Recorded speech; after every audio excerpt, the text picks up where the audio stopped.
So hopefully by now this is starting to feel a little bit more natural, but let's go to our Google Classrooms and we can open up the Try It editor.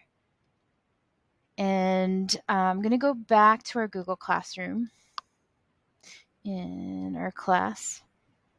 And I posted an assignment called Books. Go ahead and open that up.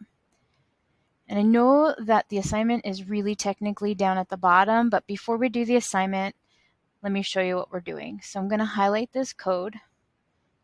And it looks very similar to the stuff in the Try It editor because it is. So I'm going to highlight that code and copy it. Come back to the Try It editor. And on the left-hand side of this, let's wipe that out and paste in that content from this book's assignment. And so I'll get you started. So ice cream toppings. And it's yellow. You can change the colors. You can change my name to your name. And I have a horizontal rule here. So I want to add 3 different ice cream toppings. You can add the same ones I'm adding, or you can type in your own. I'm going to put in sprinkles, chocolate chips, and bananas. Maybe a little healthy, maybe.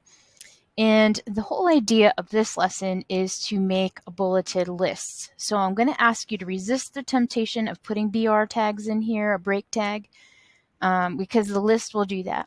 And so the other thing I want to ask you to do is create some space. So the horizontal rule, there's a blank line, and then your first item. So I'm going to, you just need that one line, but I'm going to create a little extra space. So I hit enter again to add that space. So the tag for a bulleted list, there's multiple tags, but the first one, you have to first tell the browser, tell your computer that you're working with a list. And the tag for that is UL. So put a tag with the less than and greater than symbols, and inside it, put a UL. And then I have my list items, and underneath the list, I want to put another tag, and inside it is the /UL. And I can run it. Doesn't really do much right now. So all the computer knows is that I'm making a list. So now I have to tell it where I want the bullets. So I want a bullet in front of sprinkles. So I'm going to put a tag with LI that stands for list item. A lot of people, if you have a problem, type in IL, and this isn't sick.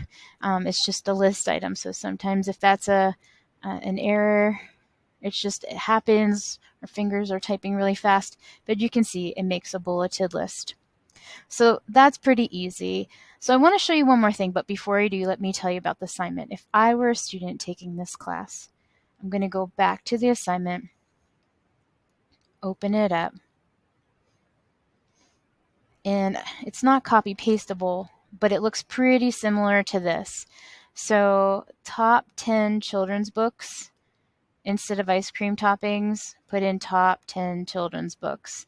And then instead of your toppings that you have in your list, you're going to type in these books. So you can use this file. But bear with me. Let me teach you one more thing. I am getting really bored with the colors that you're using over here. So let me show you how to get some variety here. I'm going to open up another tab. So I have all of these tabs. And that's what web design is. You're using a whole lot of resources to put in your code and make a page. So this new tab that I have open, I'm going to do a Google search for HTML. That's our coding language. And then type color. It's showing up right here. Color codes. HTML color codes. And then the first one is great. I'm going to click on this link that pops up.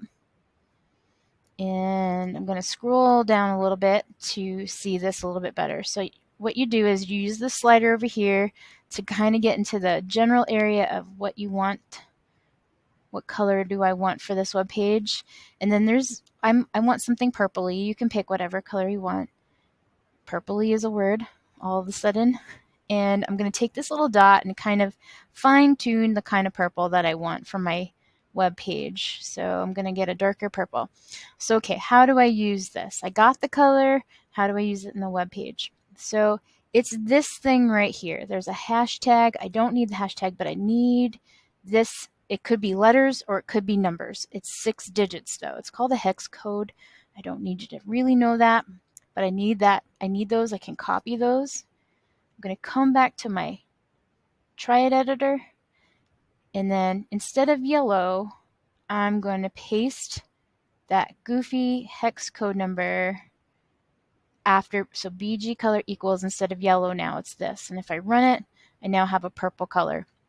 So anytime I use color, black, so maybe I want to use more of a gray kind of color, a light gray, I can take this color and replace my colors now with the new colors. Same thing with horizontal roll. Anytime I use color, I can use these HTML color codes that we have. So go ahead and work on your books assignment. You are going to be putting it in WordPad when you're done and save it as books.html, and you can submit it. Good luck.